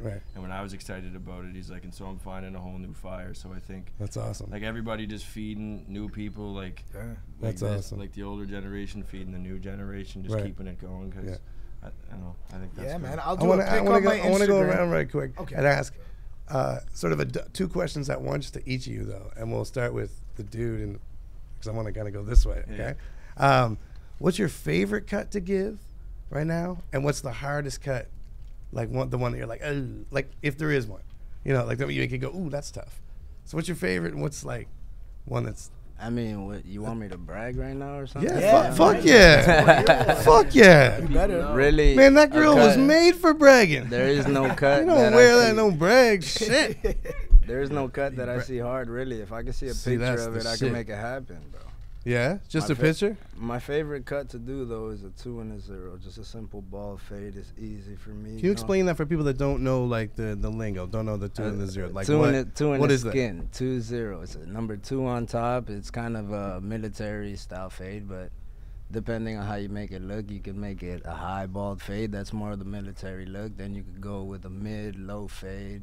How? But what happens is we use guards. So our guards and our blades define what level we're using. So a 2 guard in a particular tool we're using, whether it be Oster or whether it be Wall, may differ. Shout out to Oster and Wall, those homies. Yeah, man. They've been doing it for a long time. Best mixtape in 2017. Yeah, man. And so things differ depending on what tools you're using also. Right? But not that much. Like, I want to go back, though. What's your favorite cut to give? Just to finish that part, because you said there's no hard cut. Well, I mean, I said my favorite cut to give was sorry. It's okay, Catfish got high off that Canadian lumber. Shout out to Canadian lumber. Shout out to Canadian lumber. So and other stuff. Exactly what it is. It's just like a little shadow on top, like maybe a little less than finger length on top and down to the skin on the sides, bald, you know, faded in nice from the skin, transitioning into the dark hair on top. What I want to That's get basically is There's what it way is. too many hipster cuts, by the way. I'm gonna call that out. what I want to Listen. get is like keep this as long as possible, as long as possible, but then go to like complete fade by the glasses line. Yeah, a faded beard. Yeah. But From the from reverse. that long, From yeah, I reverse, guess so. Yeah, Like yeah, reverse. yeah, we Come fade in from and the see top us. when we come down. Who's gonna come in and see it? So who does your hair again, Catfish? Can I ask you Who that? does my hair? Important question. Yeah. Who Nobody. does your facial hair? We better be doing your shit next. Nobody bro. does my facial hair. So you don't go to any barber shop around here to groom that beautiful, magnificent beard you have. It's mystical. It's No, I magical. don't know You're what like a wizard. I don't know what Yeah, type of you're scissors like a they are, but wizard. you know those little hook scissors that are real small, Yeah. like really small. Talking about nose hair trimming? Maybe, scissors, man? maybe Yeah. they're like really, really small. They're like, Yeah. yeah, I'll use that a little bit, just clean up the mustache. I got a little Yeah. pair of those. I like those. So you They're just comb curved. well. You just groom very well. You comb a lot. I just grow really straight hair too, Yeah, yeah, yeah. like weird, like Viking straight hair. Yeah, yeah. That's You nice. comb I it see out? that. Like this is like a little bit of beard oil, admittedly. Yes. Shout out to Better Beards. Better beard coat, Clay. Yeah, yeah. Shout out to yeah, Clay. shout outs to Clay, man. We Just a little developed bit of that, and then just like finger comb, Yeah. so to speak. Yeah, we actually And, developed a product with Clay, Yeah. and it was the Ascension Grooming Shave Gel, Yeah, and it's sold Clay's very awesome. well. Yeah, man, he's been doing big things. Is he still out west? I believe. I believe he is Doing Yeah. things, a big beard company. That's trending a lot. A lot of people got beard oils now. A lot of and- beard oils. and all that grooming. Let's keep going around though. What about like your favorite cut? Difficult cut. And feel free to say nothing's difficult. I like I like my barbers like I like my MCs. Cocky. Yeah. I don't really think that anything is overly difficult. That's what I'm talking about. Like cuts with length. For me right now, like my clipper game is pretty strong. My scissor game is not weak, but it's not as strong as my clipper game. So when I got to get into doing like slick backs and stuff like that and keeping length on the side, I kind of turn to I'll turn to Autumn quite a bit. Shout out Autumn Barber. She's our female Badass barber bitch. Yeah. So she's dope. She helps us kind of where we lack with the styling part of things. Right. The hybrid. So yeah, just to get back on track, just be cuts with length. Yeah. Something that when I see those come in or they get in my chair, I don't feel nervous about it.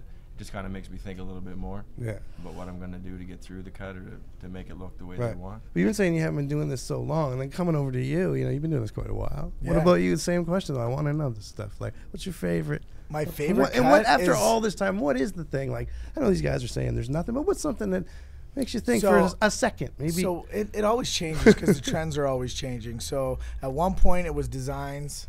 Okay. And then as owning a business, and it's all about numbers again, we go to the number point.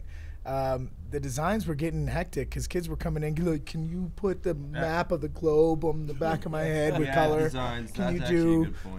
the Pittsburgh Penguins? But I want Yeah, Sidney that must Crosby gotta be holding a hard. puck Yeah. with the puck and Yeah. his number on the side. And I was like, you know what? So now at this point in time, as I evolve as a business owner and a barber, I like just like, can you get it all even with an outline? If I do like 30 of those, it's the same price. And so Yeah. the money calculates. Yeah, so I yeah, like right, somebody right, that's just right, like, right. yo, No, that's just totally true. do what you want. Right. That's my favorite cut. Just Right. do what you want. And I just shave them down and take them down. But I still like to challenge myself. And of course, these gentlemen challenge myself as well as the other barbers. Shout out to Trey the barber, Trey Vint, man, Mike Mean, Autumn, catching looks. All of them keep me energetic about the actual trade itself and making sure that I'm doing the proper things as a business owner to keep them going, and not that they feel too good that I can't keep up with them either, Right. man. So, in the shop, I'm sure there's like music playing, right? Yeah, There is. Is there a hierarchy of who gets to play the music? yeah there's a battle going on right now, man. Well, my That's a question touchy is subject. this: It then. really all just My depends. question is like, Music is- you get the chance to put on the music in the shop. What are you putting on Right now? right now? Depends on Right. who's in there. Yeah, it depends who's in Little there. Sky. Listen, I like, can't if give it's all the just- variables. If it's just Serge and I in there, like I don't know, you could come in hear some Dave East pretty loud in there. Davies, nice, nice. Yeah. Bruno Mali. Yeah. Represent- I'll come in, Dade fuck shit County. up with some City and Color right quick. Yeah. As soon as I come in, right quick, man. Yeah, City and that- color, eh? But Yo. then Okay. it all depends on the mood. Like sometimes it could be Little Skies. Okay. Sometimes it could be like it really just depends, right? Do you guys have customers come in and say, "Put this on"? And do you do that? Yeah. Yeah. Yeah, like customer requests. But just depends. Like if there's kids in the shop, you know what I mean. Yeah. Sometimes you can't get away with whatever you want. But if Marvin, I don't know. If Marvin's got control, it's usually something with soul. R&B. Yeah, some R&B. I try to ground them, right? I try to ground them with. Does he ever hit you with any of his old klepto acts? He tries to make the customers want to make love. Yeah, that shot I did with Dipset, man. Really? JR, right? Yeah, man. He be Wait a trying to second, have us making babies. I can't be making no more babies, man. I'm going on Yes, number you 3 right now. If Marvin, what you doing? If they make babies, they stay in the shop and they work hard as fuck. Bro. Every time one of the barbers, I hear this music all day, make me all of want a to sudden go they're at home work and make Monday love, early. bro. See They're this? at the late Saturday. All They're part saying, of his "Yo, plan. baby's on the way. I'm cutting." It's all part of the plan. But yeah, man. Honestly, So you want like a music is- sexy vibe in the barbershop? Well, what happens is, as things transpired, I'm always that old school like guy. Wait, as things transpire? That's throwing shit back to say, yo, man, this is what hip hop is. EPMD crossover. I'm gonna have to throw that in there, right? EPM, you know, Das Effects is one of the baddest, right? So despite my earlier comments, Q-Tip will come on. I might have to go country with some Chris Stapleton, just because there's the sackful soccer mom that comes in with the kids. Okay. And then when they go back and they say, hey, I like that shop. Because music creates the atmosphere, ambiance, I find, heavily. And music and the subculture of barbering, they come hand in hand, you know? It's a feeling and a vibe that you want to create. And that's one of the easiest ways to create it is with the music. So we look at our demographic. We see, they're a certain age. They want to hear a certain selection of music that they, I'm in my zone. Right. And if it's, an older crowd, then I try to cater to that. And that's sort of like, creates customer service, too, in the same sense. Yeah, man. I feel like hip-hop and barbershops make a lot of sense together. I think music and barbershops, obviously, you're trying to keep people entertained, even on a very basic level. Like, even at the earliest days, like, let's put some music on, even if there's no other customer service. It's like, listen to this. Yeah. But I think hip-hop, where people are, a good MC in my mind is supposed to, speak some truth, as you were saying earlier. Yeah. Whether it's Good like barber personal. does too. Yeah. Well, it's a place of truth. I think. I would think a barbershop should be a place of truth, like your truth at least. There's a lot of disagreements, but at least be real. Yeah. And you can have the disagreement, let's be real, and keep it to a certain level of argument. Yeah. And it can't get out of hand. That's and I right. think that's why like should go hand in hand. Is like there's an ethos to that where it's like argue, fight it out. We can have differences, but still be in the same place and still leave cool and looking fly. Yeah, and I think there's a relationship between hip hop and barbering that makes a ton of sense. You're totally right, because it's a platform of communication such as this podcast, such as music, any subculture or genre. We sort of it's a common place where we can come together and have different views, different backgrounds, come from different places, different generations, and we can also sort of hear each other out. But sometimes as a barber, you are a counselor, or sometimes you're a psychiatrist at some points. So you do get the mic a lot.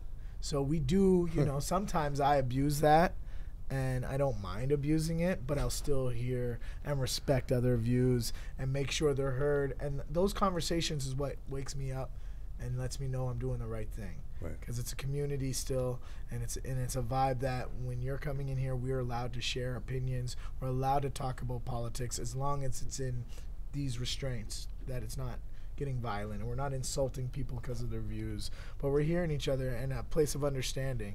That's why barbershops are the pillar of, one of the last true forms, I believe, of communication, of saying what's real out there in the days where it's all fabricated and it's a lot of bullshit out there, especially with social media. When you're in my chair, I can feel your vibe, and it's one-on-one still. You can put your phone down still, and we can have this real conversation about your work, or like, is Tim Hortons treating you shitty? What is Irving doing? You know what I mean? What's up with Trump? And we can still respect it, those views, Right. So yeah, man, and we thrive off that as barbers too. It's a psychological thing too. Saying all that, you have a guy in the shop now who's not from here, and has sort of been a good flashlight, if you will, to kind of shine a light on the way we act around here that we don't realize. Yeah. And you were talking a little bit off, Mike, like, what? Can you give us some examples of how us Nova Scotians roll that maybe we don't realize? Yeah. Well, obviously we know we say a lot. But other than the obvious, what is there that sticks out to you as particularly Nova Scotian? Yeah, give it up, man. You know we say fuck all the time. What you doing, man? Nah, you're asking me to tell you what I see that you guys do wrong. Not wrong. No, So our little traits. Like that, like fuck off. Differences. What do you- Differences what in our do- land, how we alright. deliver things. hear. The I mean, unique- definitely the way you uniqueness. guys Not what talk. not what we do wrong. But I'd love to hear that. Actually, that's a way more interesting topic. What do you want I to would hear? love to hear that. I have a lot of thoughts on that Yeah. too. I have a lot. What do you want to hear? But what we do wrong? No, I'm asking you. What do you want me to say right now? I don't know. Some what- differences. in the way you guys speak, definitely. Yeah. You guys talk different. You guys act different. The way of life is different. I mean, everything is I like to different. hear how me, life is different. how life is How is different. life? Yeah. How is life different? Bro, in Nova Scotia, I feel like They have I'm no in a strip movie. clubs. Nah, No, I feel like I'm They in a have no movie, strip bro. clubs. Chest don't have- It's Well, like what these kind of movies where movie? like I don't know, man. I'm hanging out with a bunch of people downtown in the city, and Yeah. we decide to go on a fucking trip camping on mushrooms or some shit deep in the woods. Yeah. And I'm driving deep through the woods, and we get to this place, and it's fucking Nova Scotia. Yeah. And I'm tripping out, bro. That's how I feel. Like, Yeah, it's yeah, just different. You know what I mean? Just everything looks different. Everything sounds different. There's none of my culture here, so I feel alienated a bit sometimes. Yeah. Yeah. You know, everything is different. He's bro. been killing donaires too. I told him stop with the donaire shit, man. Yeah. Donaires and gonna shawarmas. Yeah, I mean, I put them on shawarmas. yeah. Swimmers are amazing. Yeah, they're pretty good. Yeah. But the weed's good. The weed is good. Yeah. That's Not good to not hear. all of it, man. Well, not- that's true everywhere. Not all of it, man. You gotta be But picky. you do got good weed. You do got. That's good to hear. So what's up with the Barber battle? Yo, man, we got Let's some. talk about that. So we did the first one last year, October 23rd. Pope the Barber came down and hosted. Pat Stay was Pat Stay and Pope Pat. Yep. You know, the best battle rapper in the world. Pat Stay. Shout outs to Shout him. out, shout Don't out. get your ass in here for your podcast too, bro. Oh, Don't forget, man. snap. I need you in here too. It was a beautiful turnout. We had people from a lot of places in the Maritimes. We had hairstylists / barbers, because as we discussed, it's like a hybrid. Yeah. We were the first. Ascension was the first barber shop or company to put that on, and we've been we definitely trend set, and we definitely been making history around this province and on the East Coast as far as barbering culture, and we plan on doing it more. There's this dude Rob the Original. We're in talks right now. I'm not gonna put no words on it, but we're gonna host something big. We're gonna sit down. And we're going to bring the hip-hop vibe or the music vibe with that. Right. Because everything we do, we want to do it better the next time. So I'd like to see it happen like right before summer, right Okay, before okay, everything comes okay. out. And, this is going to be a festival. It's going to be something that we can do, that we can work with other components. We hear about music, we hear about hip-hop, DJing, but there's also the sneaker culture driving. Yeah. Right. So you go down to the States, you see sneaker battles Mm-hmm, with barber battles put together, and you see cool things like that. And I think that's what we need to push this culture forward, is work with each other. Yeah, for sure. Especially in Nova Scotia, where you can't do anything really truly by yourself if you want to do it the right way and get the support you need. You always have to reach out and get that, that help and come together and make it bigger and better, right? There's a good thing to that and there's a bad thing to that, but we're going to throw a barber battle and it's going to be even bigger than last year. We're going to have some of these guys in it. We're going to have a rookie challenge. Nice. We're going to have a vet challenge. We're going to have a traditional classic beard comb over challenge too. And we're going to get the hairstylists involved. You say comb over?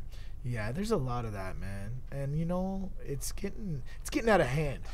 As far as I, as an owner, man, As a comb over, like I'm thinking. And not the Homer Simpson comb over with the two strands over here. In I'm Miami, talking we about call the that the hard fuckboy haircut. Yeah, man, and we kill it. Can over you here. wait? Describe it to me more. Catfish. How many times have you walked downtown or gone out? On Yeah, your social. yeah. Could be at Starbucks, could be downtown. I don't know where you gather, right? Like I said, the side of a muddy river. Side of a muddy river, you'll still see a Catfish. comb over That's with what's a up. beard and a part. Uh. And we do a lot of them. And I appreciate, I respect the tradition. But what happens is. Is this like a fade, like really high, and then a little Yeah. part with a little island piece here? That Yeah. like that little It's the island new- piece? It's a new James I Dean, hate man. that Rebel without fucking a cause, haircut. man. So fucking That's much. the And what's traditional happened- Way man too close look, to bro. Nazi youth. Right. And it seems Way like it's too, all uniform. like, listen. I'm not trying to say dead to the kill the hipsters, right? Just- I'm saying it's time for some new refreshing things. And when you see Ascension, you see the brand that we stand for. It's easy for a guy like Ben, catching looks, a hairstylist like Autumn, a guy like me from Nova Scotia, a guy like him from Miami, to come together on one platform to try to change, innovate, and say, okay, we do have something that's trending, you know, whether it be H&M clothing, Abercrombie, whatever it is, or a comb over and a part. For us to try, it's our responsibility, it's our obligation as our company to make sure we rise that level of standard and push something new, you know, push a new style and make sure that's trend setting. We can't do it on our own, but Go we to make it ours. Ascension and just say, do whatever you think would be the flyest. Do Thank that you, if you yes. really want to help the culture. Yeah, That's what you yeah. should do. Do you push guys Let away them from do getting it. that cut? No, we can't, because that's Why what pays not? our bills, IV. No, I know, but We can't, I'm man. not saying you don't do it. No.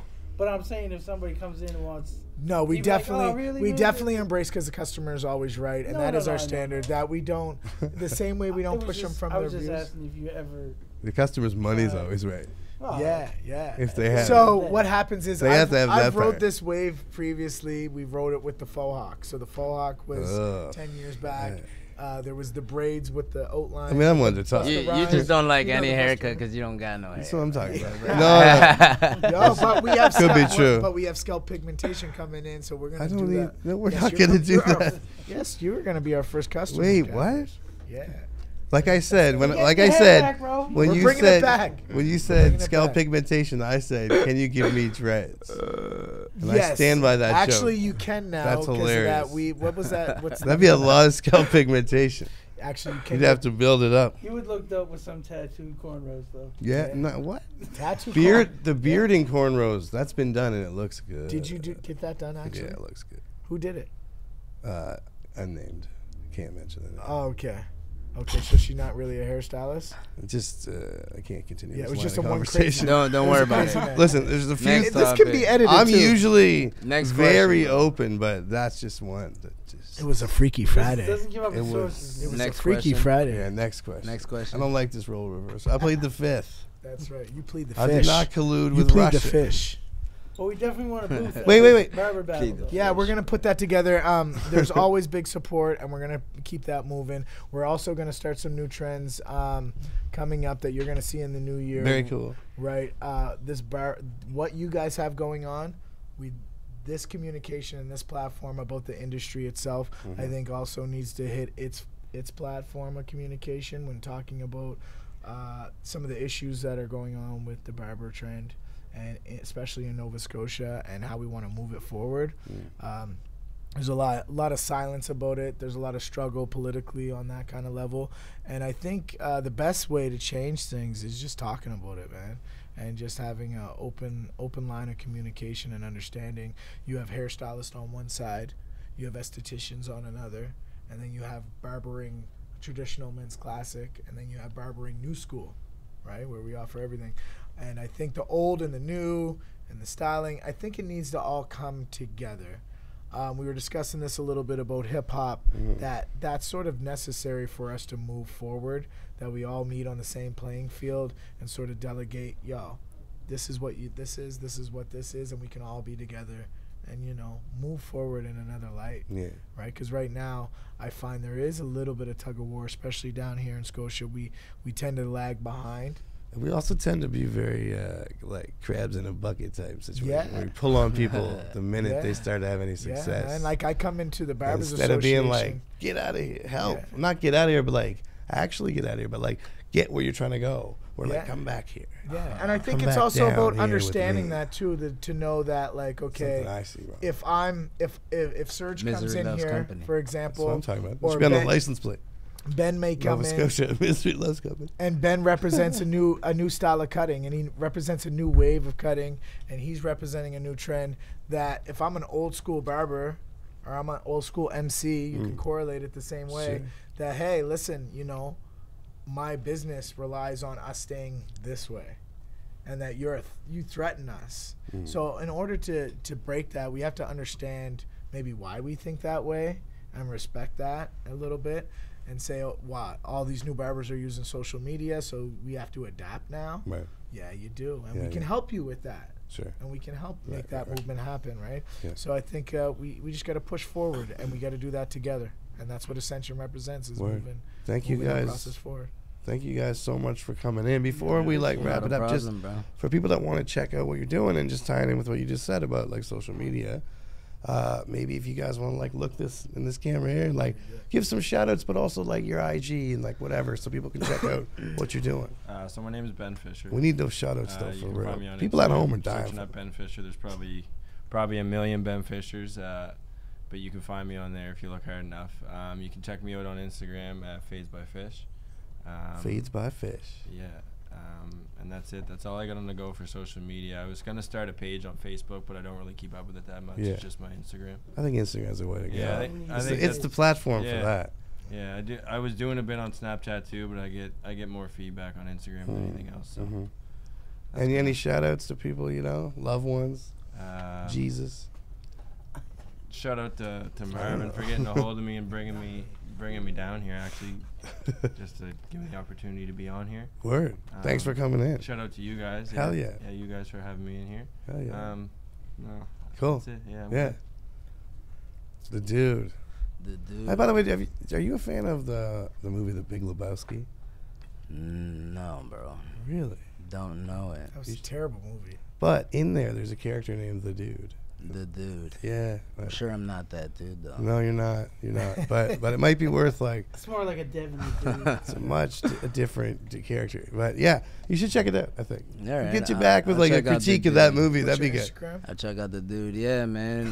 My name's Serge, bro. My Instagram is at Barber Dude. No underscore. None of that silly stuff. You know, just simple at Barber Dude. Word. Pretty much that's the way you can find me. Shout outs to my mom, everybody in my family, my little brother, grandmother. Shout out my wife and kids, and shout out everybody supporting me. Hell yeah. Shout out you guys. Shout out Marvin. Hell yeah. Right back at you, man. Marvin. Yeah, man. The Barber Marvin. Take it home, sir. At the Barber Marvin, man. You can catch me. You can catch me at Marvin Upshaw on Facebook. You check out Ascension Shop, www.ascensionshop.ca, Ascension Shop _ for Instagram. And yeah, man, just keep supporting, and much love to all the clientele that has supported us throughout the years, through our transition, the customers that sit in our seat. You guys make us who we are. Yes, sir.